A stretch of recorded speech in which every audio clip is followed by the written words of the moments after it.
Oh, good morning, Bridget.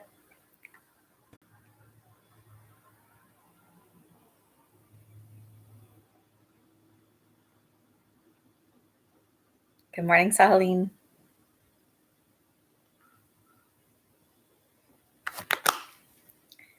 Six of you already. Wow. Good morning, Mila. Good morning, Reed. Good morning, Anaya. My goodness. Look at all you guys.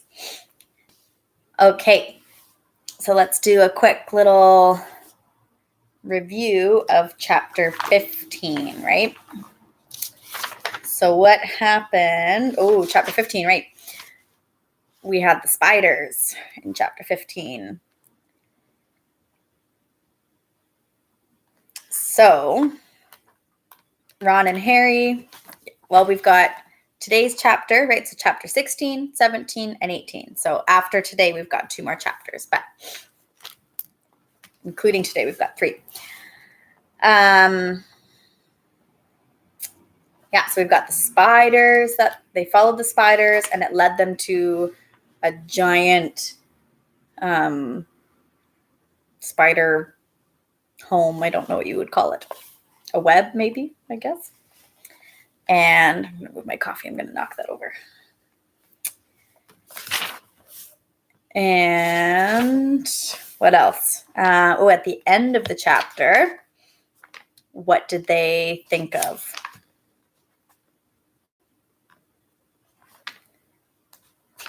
They were actually, the car came and saved them from the spiders, right? The flying car came and saved them. And then at the end of chapter 15, they were reminded that, or by Aragog, right, the big spider, said that the girl who died from the Chamber of Secrets the last time it was open was found in a bathroom, right? And what if she never left the bathroom? What if she's still there? And so they think that it's Moaning Myrtle, right? So that's what Harry and Ron have thought, right? We don't know if that's for sure yet, but we'll have to wait and see. Okay. Well, I think we can just get started, hey? I know that was, usually I leave you guys about 5 minutes, but I think let's get going here. Yeah, they're going to go and see, maybe in chapter 16, they're going to go see Moaning Myrtle. We'll have to wait and see. Okay, chapter 16, the Chamber of Secrets. Ooh. Is this a long one? It's a pretty long one today. Okay. Does it feel weird to read a book to no one? Kind of, yeah. But it's kind of nice that you guys are still, I can still see you there. I see your names. I have my coffee. We're all ready to go. I filled it up.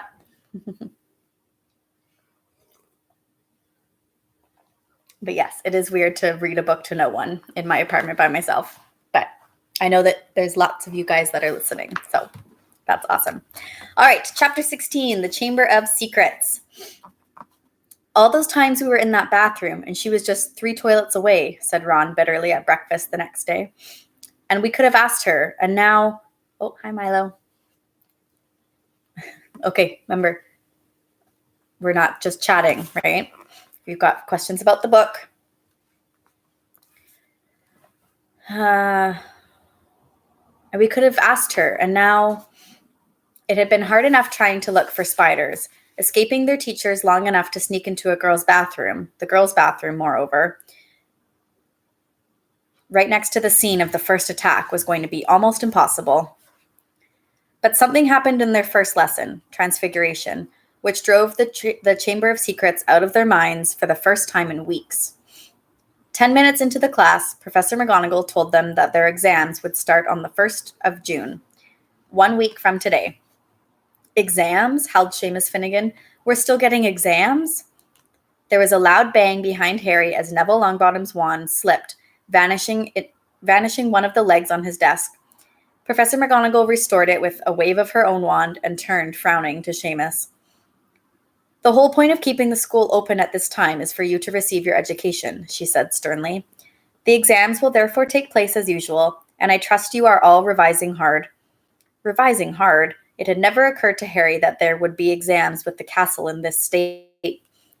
There was a great deal of mutinous muttering around the room, which made Professor McGonagall scowl even more darkly. Professor Dumbledore's instructions were to keep the school running as normally as possible, she said, and that, I need hardly point out, means finding out how much you have learned this year. Harry looked down at the pair of white rabbits he was supposed to be turning into slippers. What had he learned so far this year? He couldn't seem to think of anything that would be useful in an exam. Ron looked as though he'd just been told he had to go and live in the Forbidden Forest. Can you imagine me taking exams with this? He asked Harry, holding up his wand, which had just started whistling loudly.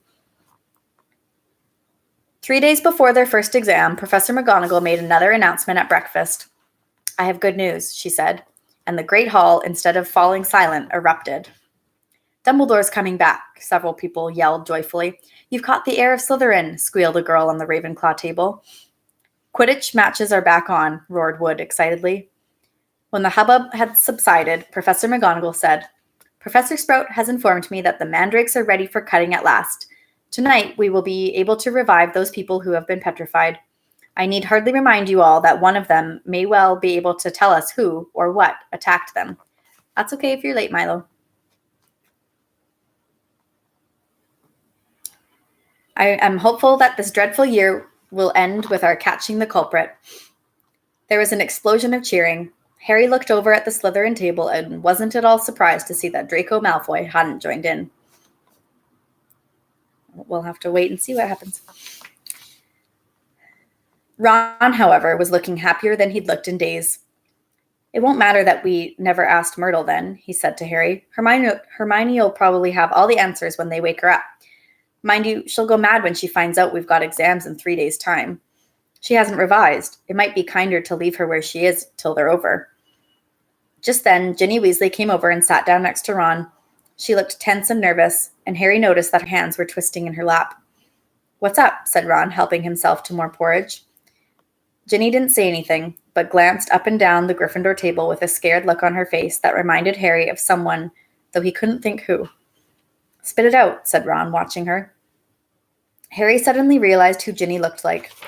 She was rocking backwards and forwards slightly in her chair, exactly like Dobby did when he was teetering on the edge of revealing forbidden information. I've got to tell you something, Ginny mumbled, carefully not looking at Harry. What is it? Said Harry. Ginny looked as though she couldn't find the right words. What? Said Ron. Ginny opened her mouth, but no sound came out. Okay, Bridget, this is not the place for that, okay? You guys can talk about that after or somewhere else, okay? This is not a chatting zone right now.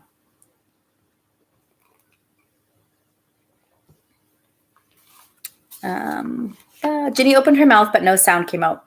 Harry leaned forward and spoke quietly so that only Ginny and Ron could hear him. Is it something about the Chamber of Secrets? Have you seen something? Someone acting oddly? Ginny drew a deep breath, and at that precise moment, Percy Weasley appeared, looking tired and worn. If you finished eating, I'll take that seat, Ginny. I'm starving. I've only just come off patrol duty. Ginny jumped up as though her chair had just been electrified, gave Percy a fleeting, frightened look, and scampered away. Percy sat down and grabbed a mug from the center of the table. Percy, said Ron angrily. She was just about to tell us something important. Halfway through a gulp of tea, Percy choked. What sort of thing? He said, coughing. I just asked her if she'd seen anything odd, and she started to say, Oh, that's nothing to do with the Chamber of Secrets, said Percy at once. How do you know? Said Ron, his eyebrows raised. Well, if you must know, Ginny walked in on me the other day when I was... Well, never mind. The point is, she spotted me doing something, and I asked her not to mention it to anybody. I must say, I did think she'd keep her word. It's nothing, really. I just rather... Harry had never seen Percy look so uncomfortable. What are you doing, Percy? Said Ron, grinning. Go on, tell us. We won't laugh. What were you doing? Percy didn't smile back. Pass me those rolls, Harry. I'm starving. Harry knew the whole mystery might be solved tomorrow without their help, but he wasn't about to pass up a chance to speak to Myrtle if it turned up. And to his delight, it did, mid-morning, when they were being led to History of Magic by Gilderoy Lockhart. Lockhart, who had so often assured them that all danger had passed, only to be proved wrong straight away, was now wholeheartedly convinced that it was hardly worth the trouble to see them safely down the corridors. His hair wasn't as sleek as usual. It seemed he had been up most of the night patrolling the 4th floor. "Mark my words," he said, ushering them around a corner. "The first words out of those poor petrified people's mouths will be, 'It was Hagrid.' Frankly, I'm astounded Professor McGonagall thinks all these security measures are necessary." "I agree, sir," said Harry, making Ron drop his books in surprise. "Thank you, Harry," said Lockhart graciously, while they waited for a long line of Hufflepuffs to pass.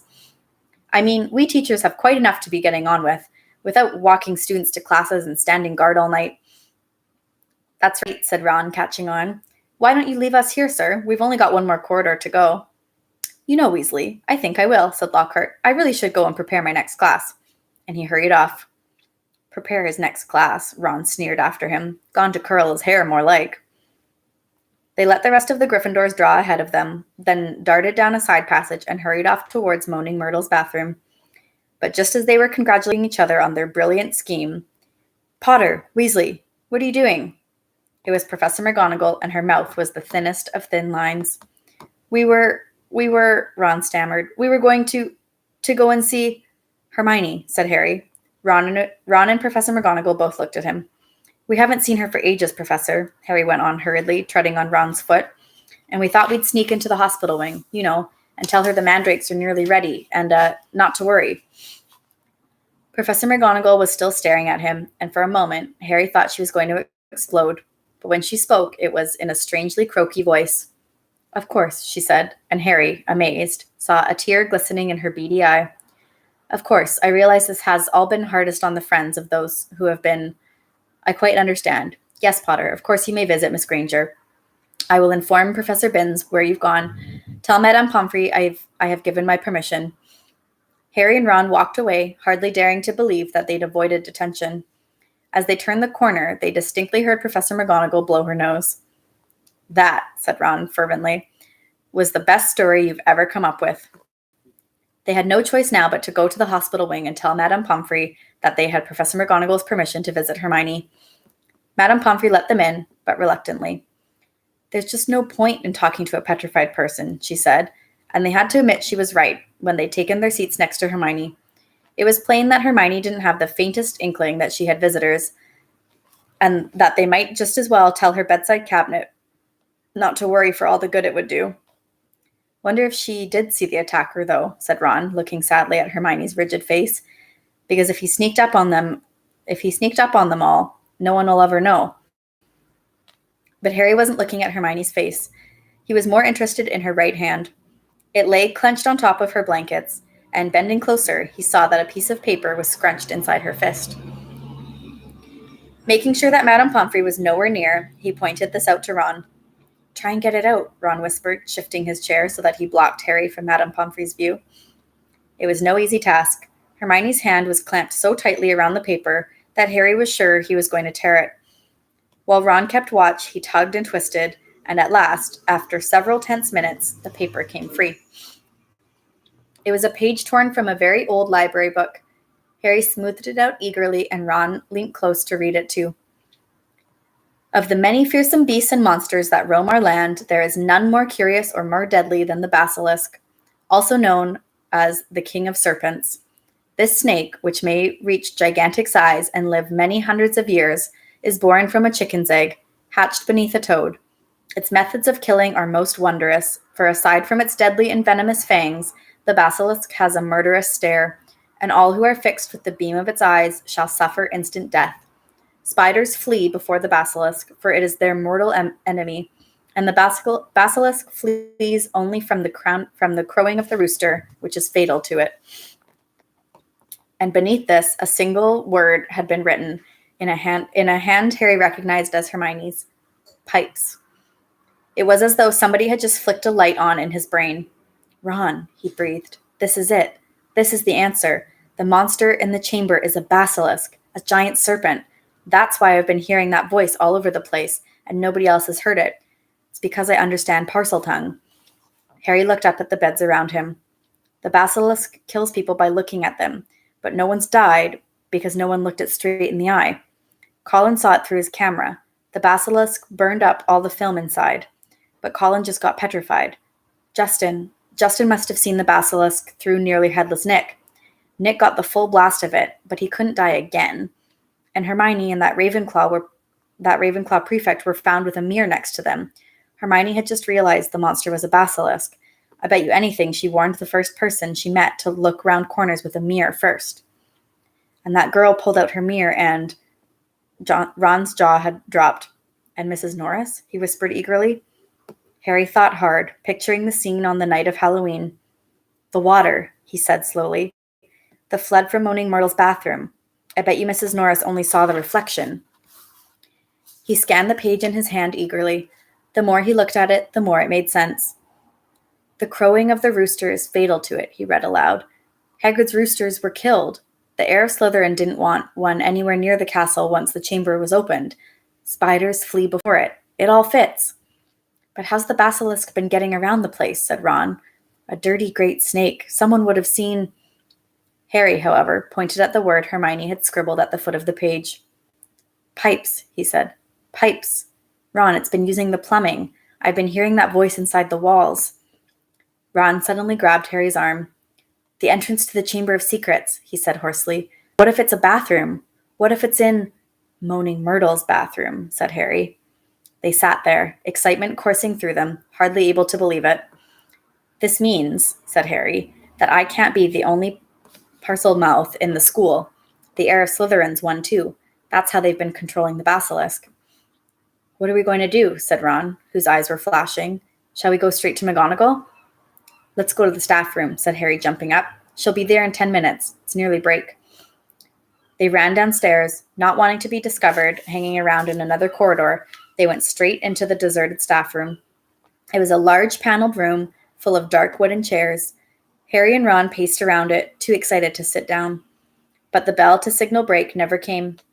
Instead, echoing through the corridors came Professor McGonagall's voice, magically magnified. "All students to return to their house dormitories at once. All teachers return to the staff room. Immediately, please." Harry wheeled around to stare at Ron. Not another attack. Not now. "What do we do?" said Ron, aghast. "Go back to the dormitory?" "No," said Harry, glancing round. There was an ugly sort of wardrobe to his left, full of teachers' cloaks. "In here. Let's hear what it's all about. Then we can tell them what we found out." They hid themselves inside it, listening to the rumbling of hundreds of people moving overhead and the staff room door banging open. From between the musty folds of the cloaks, they watched the teachers filtering into the room. Some of them were looking puzzled, others downright scared. Then Professor McGonagall arrived.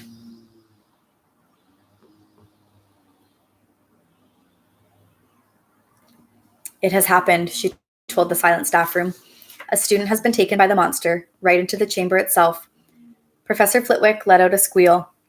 Professor Sprout clapped her hands over her mouth. Snape gripped the back of a chair very hard and said, "How can you be sure?" "The heir of Slytherin," said Professor McGonagall, who was very white, "left another message, right underneath the first one. Her skeleton will lie in the chamber forever." Professor Flitwick burst into tears. "Who is it?" said Madame Hooch, who had sunk weak-kneed into a chair. "Which student?"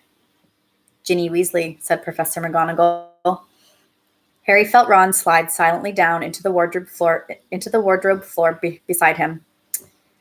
"We shall have to send all the students home tomorrow," said Professor McGonagall. "This is the end of Hogwarts. Dumbledore always said..."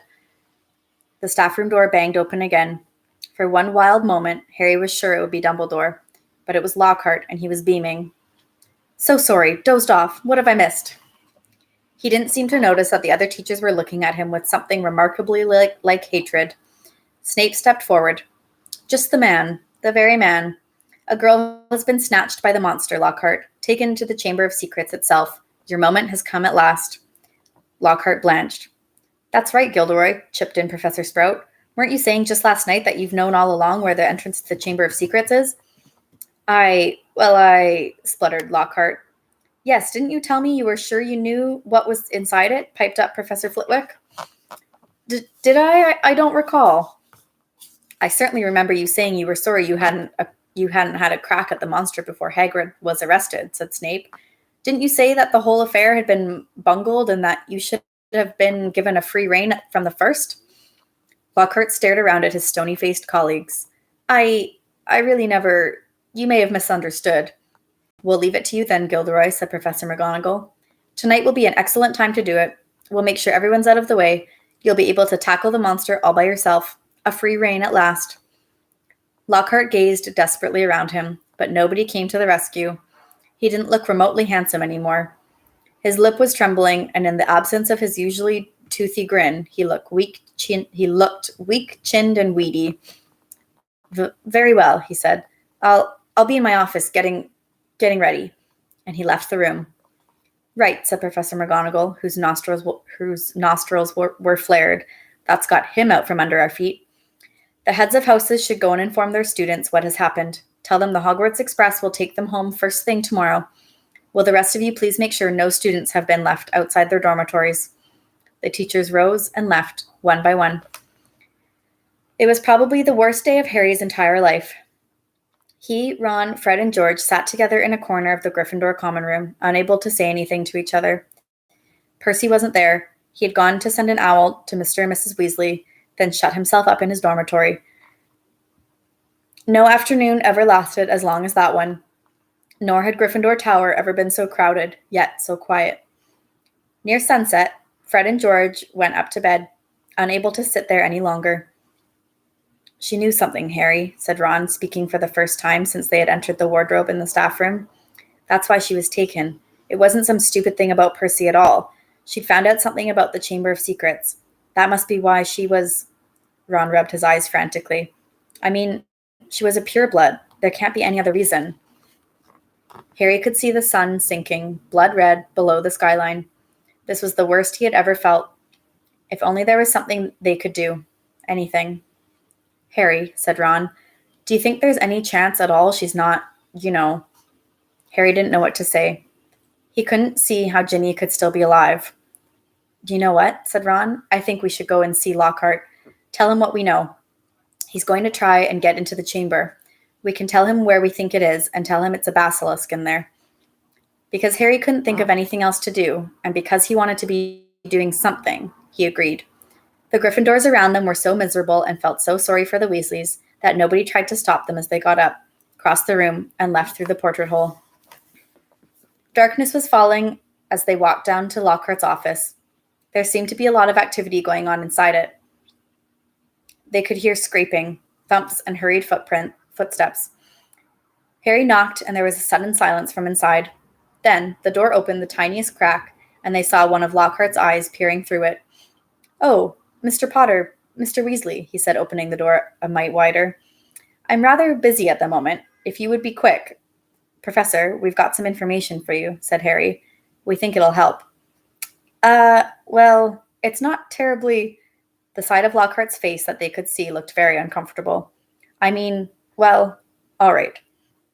He opened the door and they entered. His office had been almost completely stripped. 2 large trunks stood open on the floor. Robes, jade green, lilac, midnight blue, had been hastily folded into one of them. Books were jumbled untidily into the other. The photographs that had covered the walls were now crammed into boxes on the desk. Are you going somewhere? Said Harry.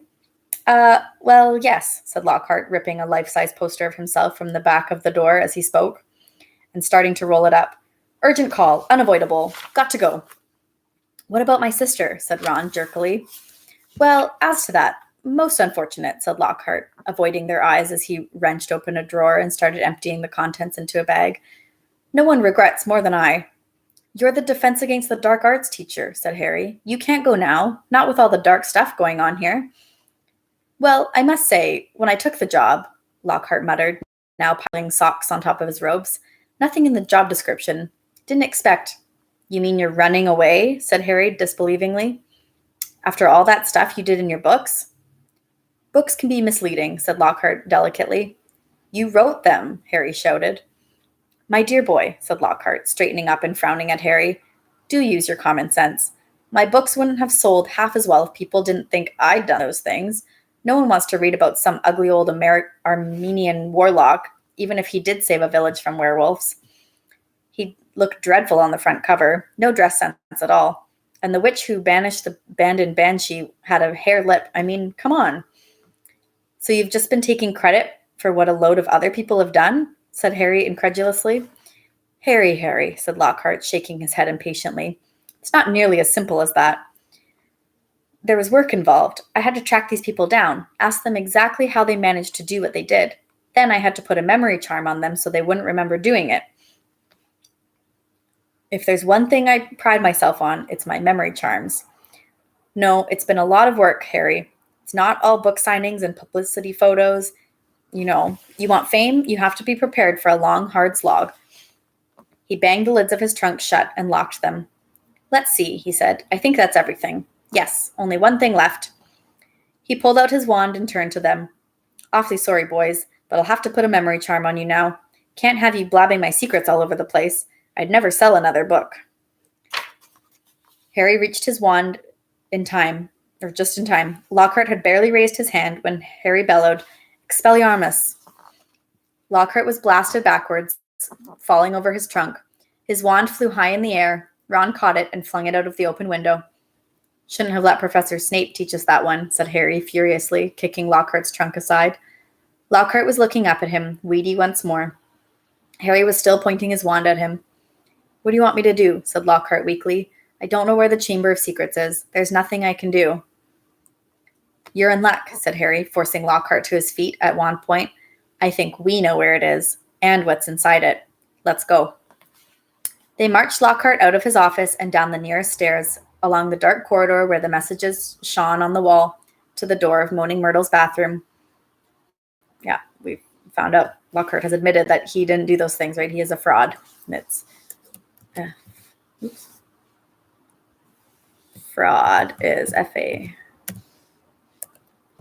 Fraud. You're missing, you've got the right idea there, Mila. F-R-A-U-D. Fraud. They sent Lockhart in first. Harry was pleased to see that he was shaking. Moaning Myrtle was sitting on the cistern of the end toilet. Oh, it's you. There you go, Mila. Yep.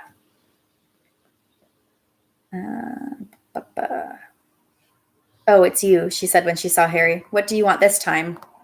To ask you how you died, said Harry. Myrtle's whole aspect changed at once. She looked as though she had never been asked such a flattering question. Oh, it was dreadful, she said with relish. It happened right in here. I died in this very cubicle. I remember it so well. I'd hidden because all of Hornby was teasing me about my glasses. The door was locked and I was crying. And then I heard somebody come in. They said something funny, a different language. I think it must have been. Anyway, what really got me was that it was a boy speaking. So I unlocked the door to tell him to go and use his own toilet. And then, Myrtle swelled importantly, her face shining. I died. How? Said Harry. No idea, said Myrtle in hushed tones. I just remember seeing a pair of great big yellow eyes. My whole body sort of seized up. And then I was floating away. She looked dreamily at Harry. And then I came back again. I was determined to haunt Olive Hornby, you see. Oh, she was sorry she'd ever laughed at my glasses. Yeah, his career is built on lies. You're right, Reed. Where exactly did you see the eyes? Said Harry. Somewhere in there, said Myrtle, pointing vaguely towards the sink in front of her toilet. Harry and Ron hurried over to it. Lockhart was standing well back, a look of utter terror on his face. It looked like an ordinary sink. They examined every inch of it, inside and out, including the pipes below. And then Harry saw it. Scratched on the side of one of the copper taps was a tiny snake. That tap's never worked, said Myrtle brightly, as he tried to turn it. Harry, said Ron, say something. Something in Parseltongue. But Harry thought hard. The only times he'd ever managed to speak Parseltongue were when he'd been faced with a real snake. He stared hard at the tiny engraving, trying to imagine it was real. Open up, he said. He looked at Ron, who shook his head. English, he said.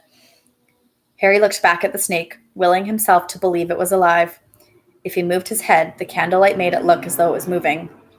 Open up, he said, except that the words weren't what he heard. A strange hissing had escaped him, and at once the tap glowed with a brilliant white light and began to spin. Next second, the sink began to move. The sink, in fact, sank right out of sight, leaving a large pipe exposed, a pipe wide enough for a man to slide into. He heard Ron gasp and looked up again. He had made up his mind what he was going to do. "I'm going down there," he said. He couldn't not go, not now they had found the entrance to the chamber, not if there was even the faintest, slimmest, wildest chance that Ginny might be alive. "Me too," said Ron. There was a pause. "Well, you hardly seem to need me," said Lockhart with a shadow of his old smile. "I'll just—" He put his hand on the doorknob, but Ron and Harry both pointed their wands at him. "You can go first," Ron snarled. White-faced and wandless, Lockhart approached the opening. "Boys," he said, his voice feeble. "Boys, what good will it do?"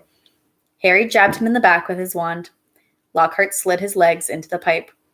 "I really don't think," he started to say, but Ron gave him a push and he slid out of sight. Harry followed quickly. He lowered himself slowly into the pipe, then let go. It was like rushing down an endless, slimy, dark slide. He could see more pipes branching off in all directions, but none as large as theirs, which twisted and turned, sloping steeply downwards, and he knew that he was falling deeper below the school than even the dungeons. Behind him, he could hear Ron thudding slightly at the curves. And then, just as he had begun to worry about what would happen when he hit the ground, the pipe leveled out, and he shot out of the end with a wet thud, landing on the damp floor of a dark stone tunnel, large enough to stand in.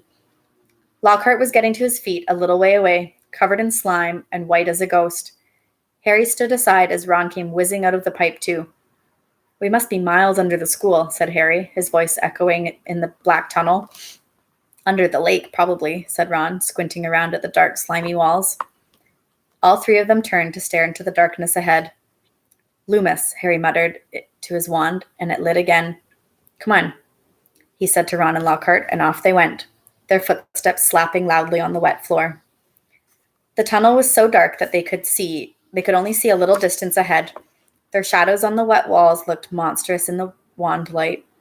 "Remember," Harry said quietly as they walked cautiously forward, "any sign of movement, close your eyes straight away."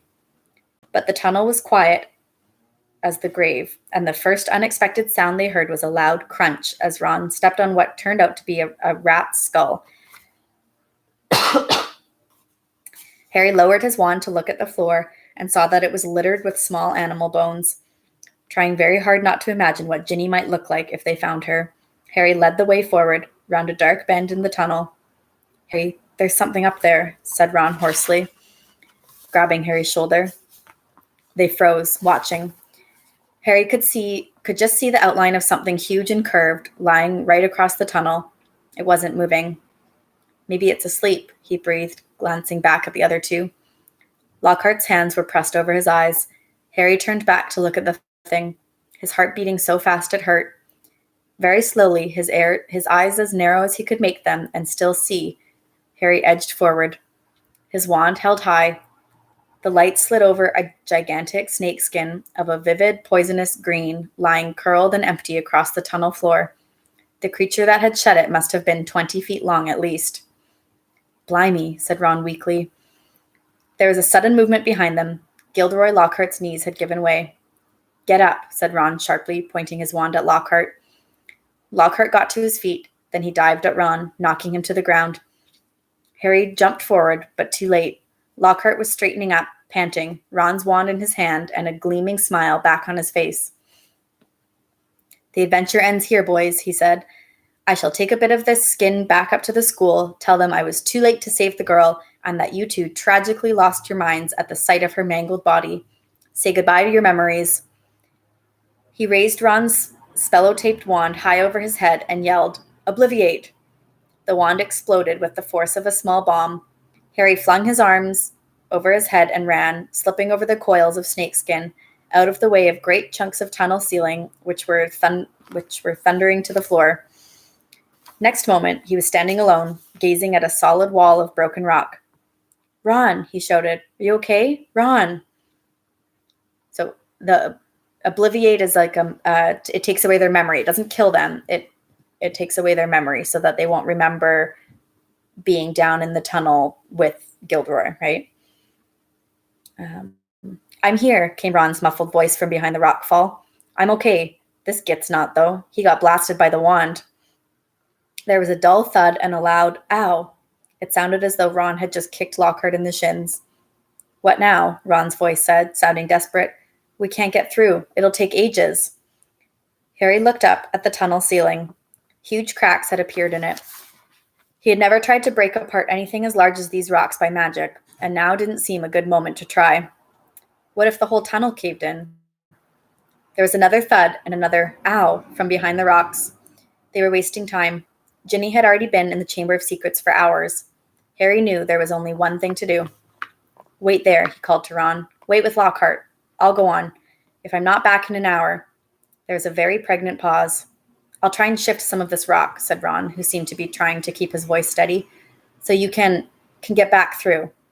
And Harry, see you in a bit, said Harry, trying to inject some confidence into his shaking voice. And he set off alone past the giant snakeskin. Soon the distant noise of Ron straining to shift the rocks was gone. The tunnel turned and turned again. So Gilderoy tried to use the spell to take away their memory, but because he had Ron's broken wand, it backfired on him, right? So now Gilderoy has lost his memory, and Ron and Harry are okay. Remember when Ron tried to make Malfoy barf up slugs, but then it backfired and ended up on Ron because of his broken wand? So the same thing has happened with Gilderoy, because he used Ron's wand, okay? And he set off alone past the giant snakeskin. Soon the distant noise of Ron straining to shift the rocks was gone. The tunnel turned and turned again. Every nerve in Harry's body was tingling unpleasantly. He wanted the tunnel to end, yet dreaded what he'd find when it did. And then, at last, as he crept around yet another bend, he saw a solid wall ahead on which two entwined serpents were carved, their eyes set with great glinting emeralds. Harry approached, his throat very dry. There was no need to pretend these stone snakes were real. Their eyes looked strangely alive. He could guess what he had to do. He cleared his throat, and the emerald eyes seemed to flicker. Open, said Harry in a low, faint hiss. The serpents parted as the wall cracked open, and the halves slid smoothly out of sight, and Harry, shaking from head to foot, walked inside. And that's the end of chapter 16. So Harry has just walked into the Chamber of Secrets. And that's where we'll leave it today. So tomorrow we will pick that up again and go on to chapter 17. And who knows what's going to happen. I know you guys are right into it, hey? It's awesome. It's a good book. Yeah, I don't know what's in there. We'll have to wait and see. Okay, you guys. I have some other things to get going on today. I know, another cliffhanger. Okay, so I'm going to end it here, and we will pick back up tomorrow. Those of you that have video chats with me tomorrow, I will see you tomorrow morning. And if not, I will see the rest of you guys at our read aloud tomorrow morning at 11 again. And we'll get going with chapter 17. All right, have a great rest of your day. Bye.